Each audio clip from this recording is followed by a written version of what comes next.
Abre su Biblia, por favor, a la primera de Tesalonicenses, capítulo 2, y versículos 1 al 8. Oremos. Padre Santo, muchísimas gracias por esta conferencia, por su iglesia, por su palabra, por nuestro Salvador. Padre, por favor, hazme claro, entendible para tu gloria y para la edificación de su iglesia. Gracias por este tiempo en tu palabra, y con tu pueblo en vivo. En el nombre de Jesús. Amén.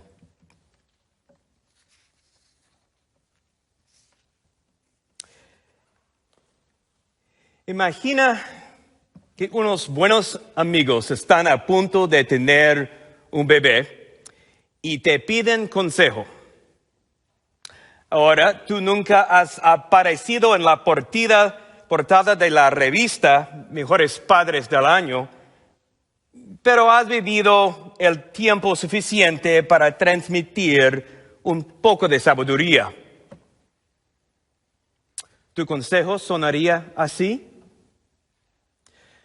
Sabes, la crianza de los hijos implica mucho, pero si te aseguras de simplemente darles buena información durante toda su vida, eso prácticamente será todo. Nada más es realmente importante como la información. ¿Qué piensas?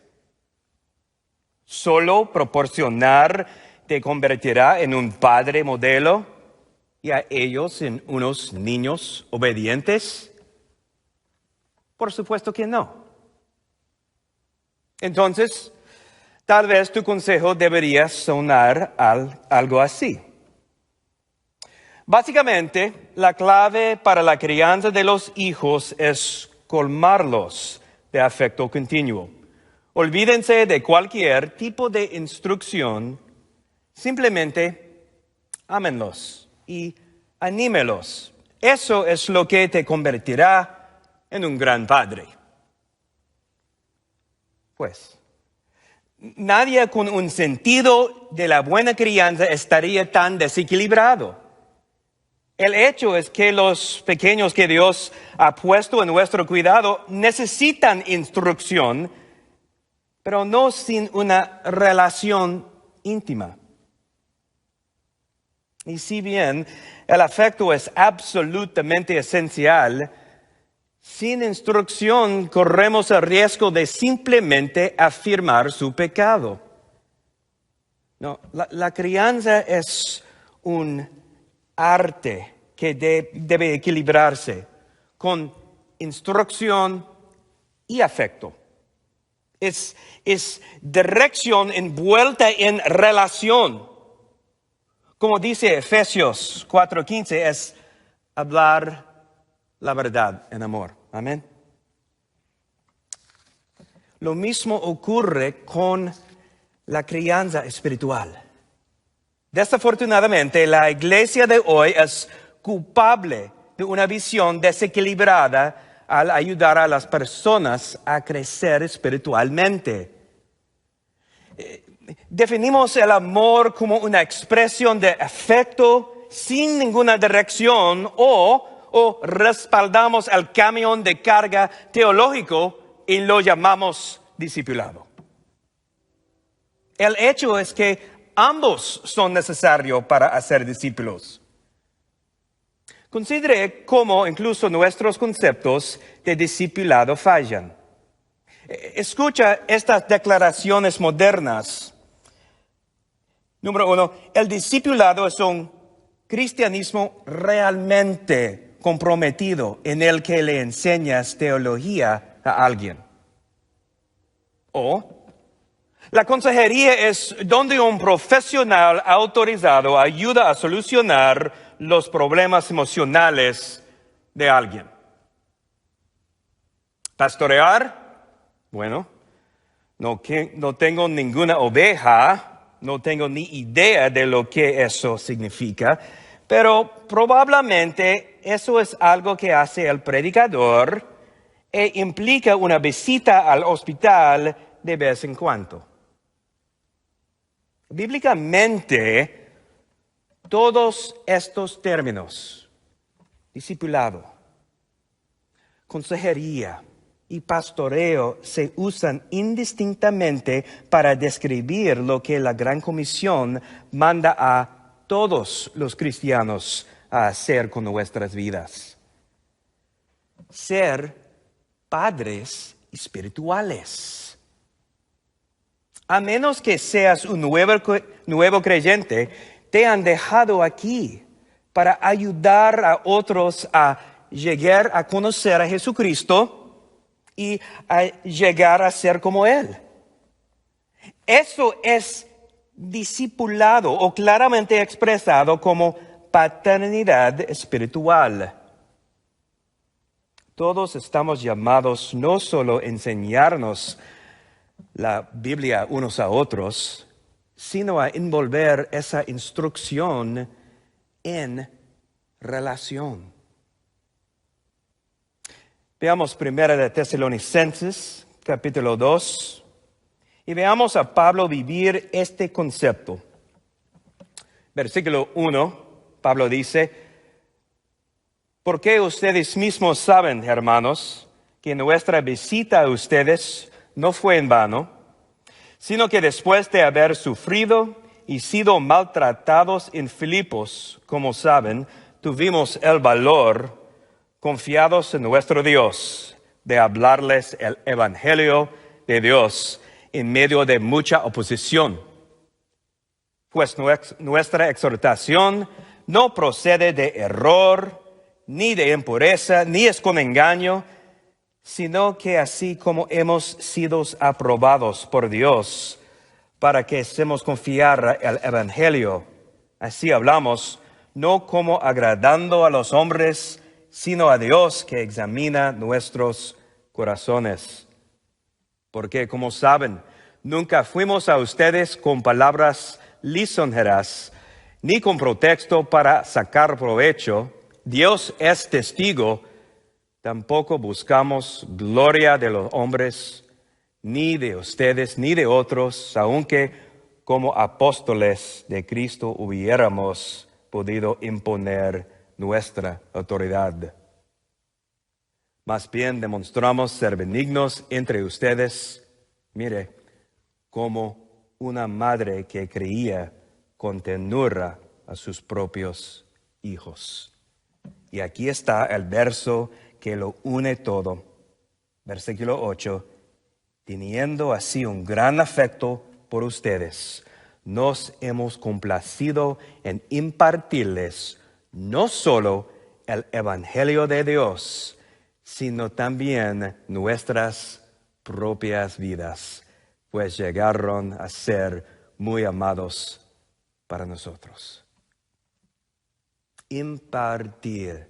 Impartir significa dar, entregar una gracia o un don. Esta palabra nos dice que debemos impartir la palabra e impartir nuestras vidas. Esta es la esencia misma del discipulado eficaz. El profesor Howard Hendricks solía decirle a su clase: solo hay dos cosas que Dios va a quitar de este mundo: su palabra y su pueblo. Si eso es cierto, y creo que lo es, lo más importante que podemos hacer en la vida es derramar su palabra en su pueblo. Frecuentemente me preguntan cuál es la forma más efectiva en que un pastor puede entrenar y guiar su rebaño. Por encima de los programas, las estructuras, incluso consejería formal, siempre respondo desarrollando una cultura de Primera de Tesalonicenses 2:8. Cristo ha diseñado divinamente los medios y el método por lo cual construirá su reino, impartiendo la palabra, impartiendo nuestras vidas. 2 puntos simples guiarán nuestro tiempo hoy: impartiendo la palabra y impartiendo nuestras vidas. Mire, punto 1. En el versículos 1 al 6, Pablo describe 4 formas de cómo debemos impartir la palabra. Mira la segunda parte del versículo 2. Tuvimos el valor, confiados en nuestro Dios, de hablarles el evangelio de Dios en medio de mucha oposición. Debemos proclamar el evangelio con valentía. Recuerde que Pablo y Silas habían recibido una paliza en Filipos antes de su llegada a Tesalónica. Sus pies fueron puestos en un cepo y sus espaldas golpeadas con varas. Todo hecho ilegalmente. Como no ciudadano, estaba a merced de los romanos. Pero como ciudadano portador una tarjeta, como Pablo, era ilegal ser golpeado sin juicio. Sin duda, estaban exhaustos, doloridos y, como de esperar, deprimidos. Pero el texto dice que no se intimidaron y hablaron con valentía, incluso en medio de la oposición.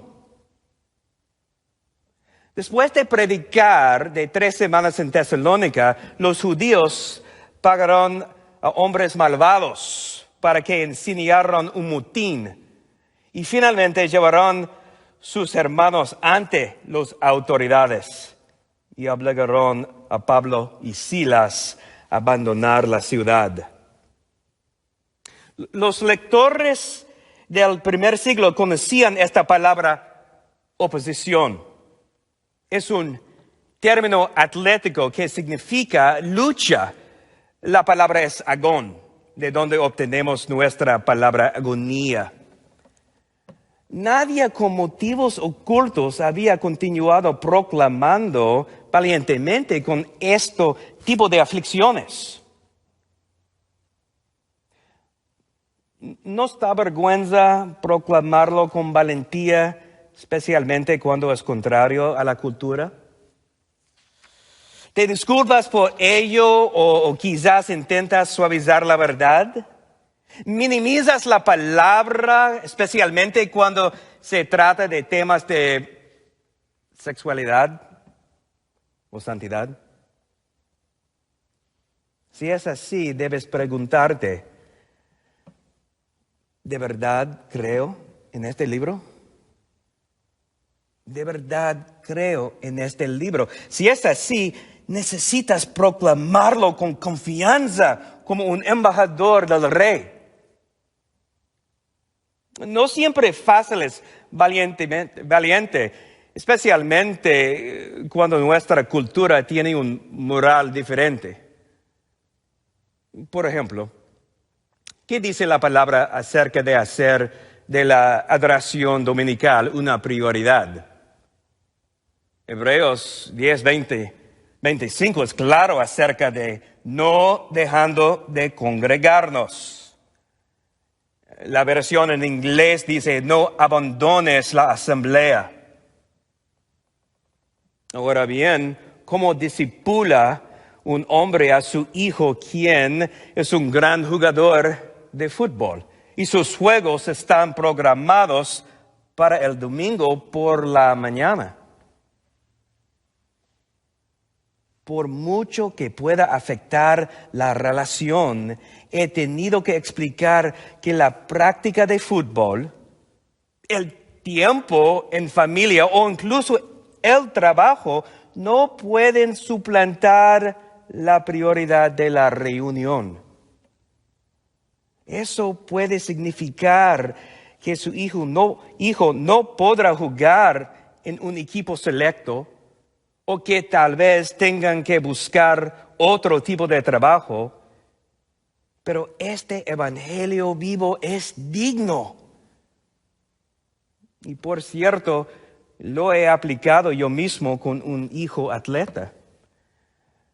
Dejamos pasar las oportunidades de becas universitarias porque era esencial impartir la palabra entrenando a mi hijo a elegir la adoración dominical por encima de lo que el mundo le ofrezca.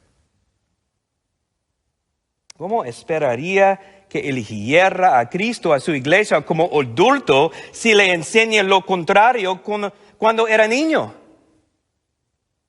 Si la palabra es verdadera, entonces debemos transmitirla con denuedo, pidiendo, como dijo Pablo, sígueme como sigo a Cristo.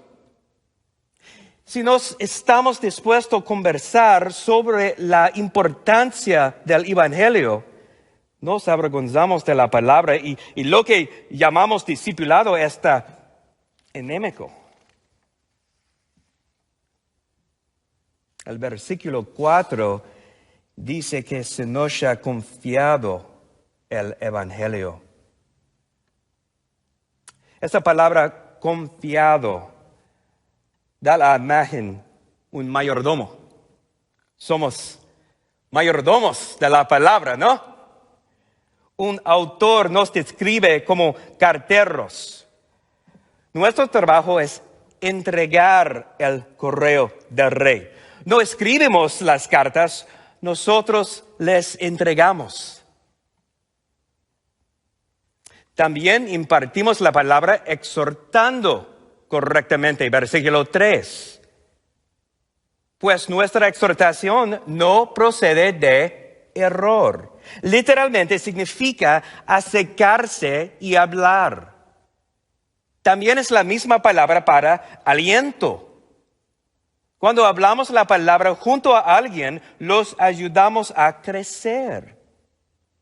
Estos principios bíblicos no pueden ser nuestras preferencias, sino la aplicación correcta de las verdades del Evangelio. La segunda carta de Timoteo, capítulo 2, versículo 15, Pablo dice, procura con diligencia presentarte a Dios aprobado, como obrero que no tiene de qué avergonzarse, que maneja con precisión la palabra de verdad. La mejor manera de asegurarse de que exhortas correctamente es teniendo un tiempo diario en tu Biblia y estudiando teología en comunidad, tiempo en la palabra de Dios y tiempo con el pueblo de Dios. El primer requisito que tengo para los chicos, los que discípulo, es un tiempo devocional todos los días, a primera hora de la mañana. Esto no es negociable. Si no estamos dispuestos a darle a Dios a primera parte de nuestro día, dedicando tiempo a su palabra y oración, entonces seremos inútiles para ayudar a otros a crecer. Y usted será inútiles para la labor del discipulado. Una excelente manera de ayudar aquí es estudiar al mismo libro juntos. Si cada uno lee el mismo capítulo todos los días, se convierte en una excelente manera de mantener el ritmo. Pues, proclámalo con valentía. Exhorta correctamente. Y en tercer lugar, explícalo con sinceridad. Segunda parte del versículo 3. Ni de impureza, ni fue por engaño. El corazón de Pablo era puro. No tenía motivos ocultos. Asegurémonos de ser absolutamente honestos con la gente. La salvación es gratis, pero el discipulado tiene un costo. El sufrimiento es parte de la vida cristiana. Si alguien te dice algo diferente, está mintiendo. Va a ser difícil, pero la paternidad espiritual significa que estarás allí con ellos. En cuarto lugar, glorifica solo a Dios. Versículo 6.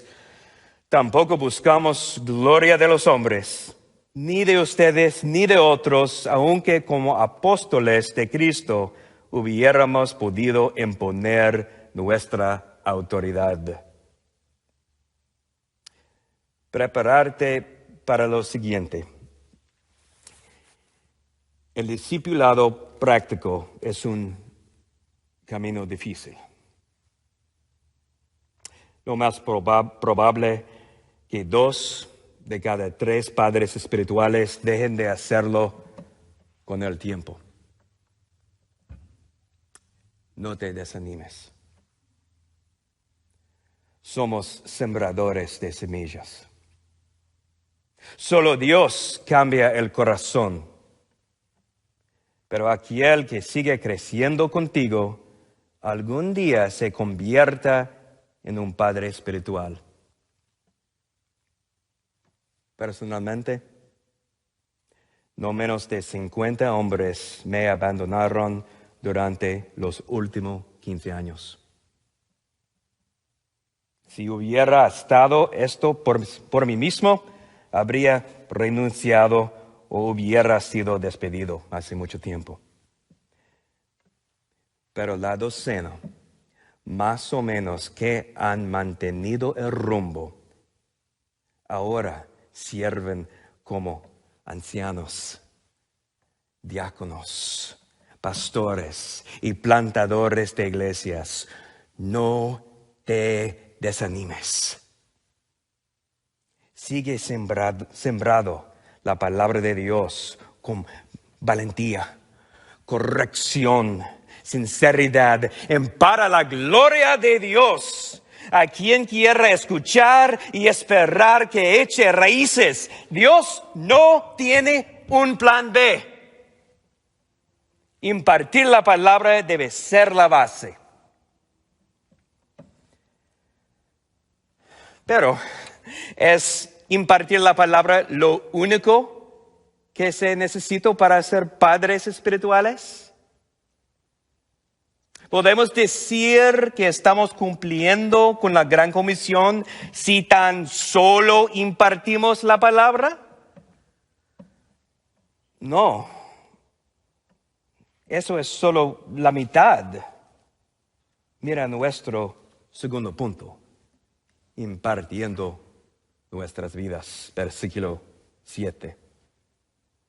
Demostramos ser gentiles, como una madre que amamanta tiernamente, cuida a sus propios hijos. Amablemente, como una madre lactante. Piense en esa imagen por un minuto. Ese bebé está recibiendo lo más saludable que se pueda imaginar, leche materna, con todas las vitaminas y anticuerpos.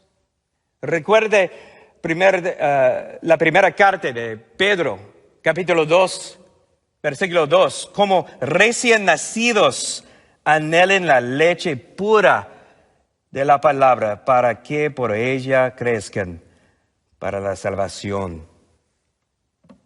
Esa leche puede tener toda la potencia recitada. Pero ¿cómo la obtiene ese bebé? Amablemente. La palabra significa literalmente con calidez. Una madre lactante no solo alimenta a su hijo, sino que también lo ama. Ella hace un seguimiento para asegurarse de que el bebé esté comiendo bien. La hace eructar y se queda despierta por la noche con ese pequeño. Y no se detiene a medida que el niño crece. Mi madre todavía quiere que la llame cuando viajo. Y yo ya tengo 52 años. Las madres imparten sus vidas, ¿no es cierto? No solo viven por sus hijos, sino que están dispuestas a morir por ellos. Versículo 7 de nuevo. Entre ustedes. Estuvimos entre ustedes. Parte de ser un padre eficaz es estar con sus hijos. Para un pastor no basta solo con enviar mensajes del texto o mensajes de Facebook. Ellos pasan tiempo con quienes están a su cuidado. Lo mismo ocurre con nosotros. Si nuestro trabajo es ayudarnos unos a otros a crecer espiritualmente, entonces necesitamos estar juntos. En la iglesia que pastoreo, te queremos presente cuando el cuerpo de Cristo se reúne para adorar el domingo y queremos que estés en un grupo pequeño. ¿Por qué? No creemos que sea justo que podamos predicarte, pero no pastorearte. Entonces, mi trabajo es capacitar a los que pastorean el rebaño como líderes de grupos pequeños. ¿Sabes que lo primero que hago después de ver que ya tienen una doctrina sólida? Les pregunto si aman a la iglesia. Si aman a la iglesia. Por supuesto que todos dicen que sí, pero luego les explico que eso significa estar con el cuerpo de Cristo. Mire, estar calificado teológicamente es solo una parte. Estar calificado relacionalmente es absolutamente esencial. Y comienzan a oler a oveja. ¿Habías escuchado esa frase antes? Quiero que mis pastores huelen a ovejas. Lo que significa deben estar en medio del rebaño, involucrados en sus vidas, llevando las cargas unos de otros, llorando con los que lloran, alegrándose con los que se alegran. Si todo el cuerpo está aprendiendo a pastorear, ¿no es importante que empiece por aquellos que ya son considerados pastores? El profeta Oseas usa una frase: de tal pueblo, tal sacerdote. De tal pueblo, tal sacerdote. Significa que a medida que avanza el liderazgo, también lo hará el rebaño.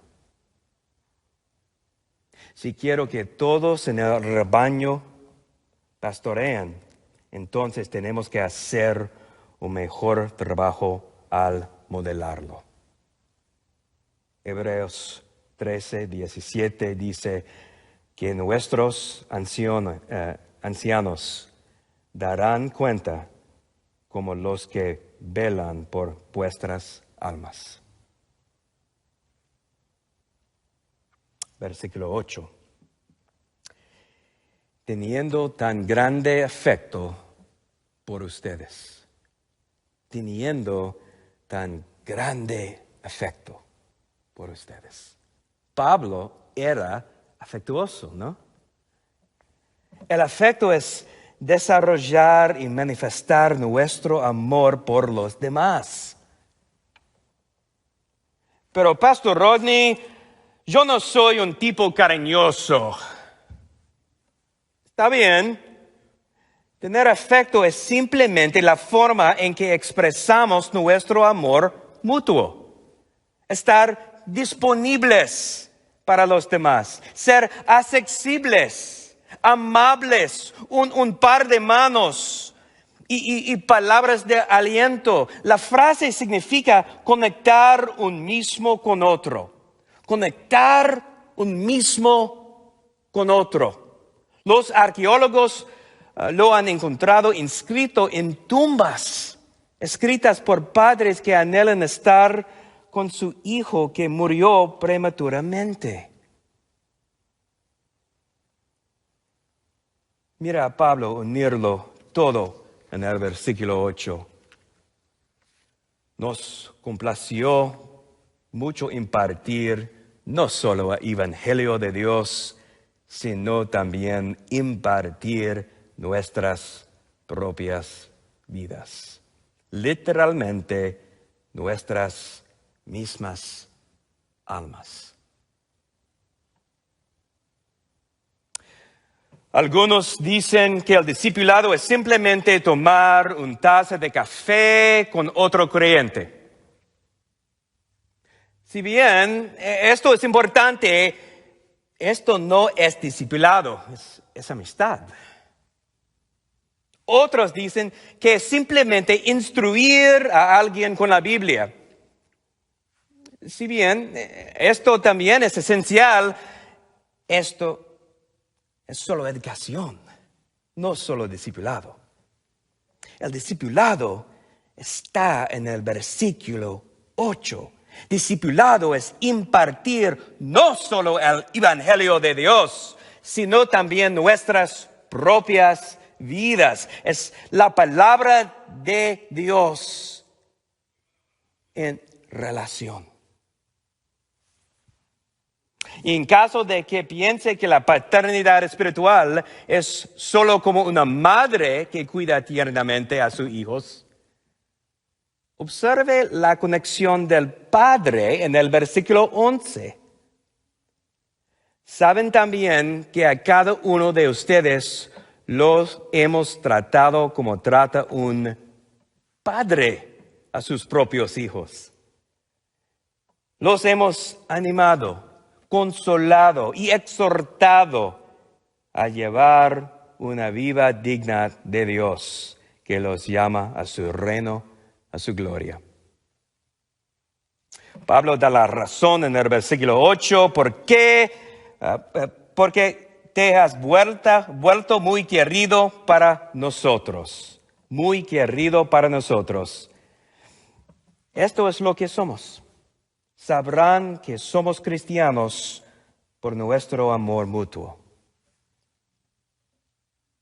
Dejemos de lado nuestras definiciones modernas de discipulado y volvamos a lo que realmente significa impartir la palabra e impartir nuestras vidas. El discipulado es paternidad espiritual y es para los que todos los cristianos hemos sido salvados.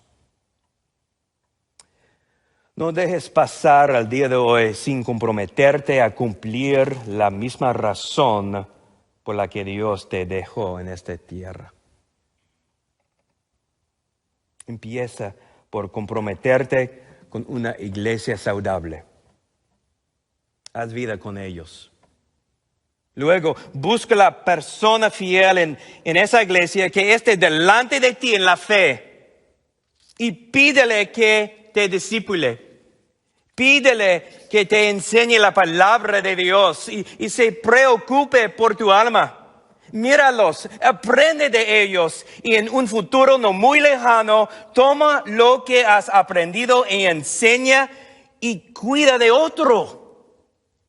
Impartir la palabra de Dios en el pueblo de Dios en relación. Es lo más importante que puedes hacer este lado del cielo.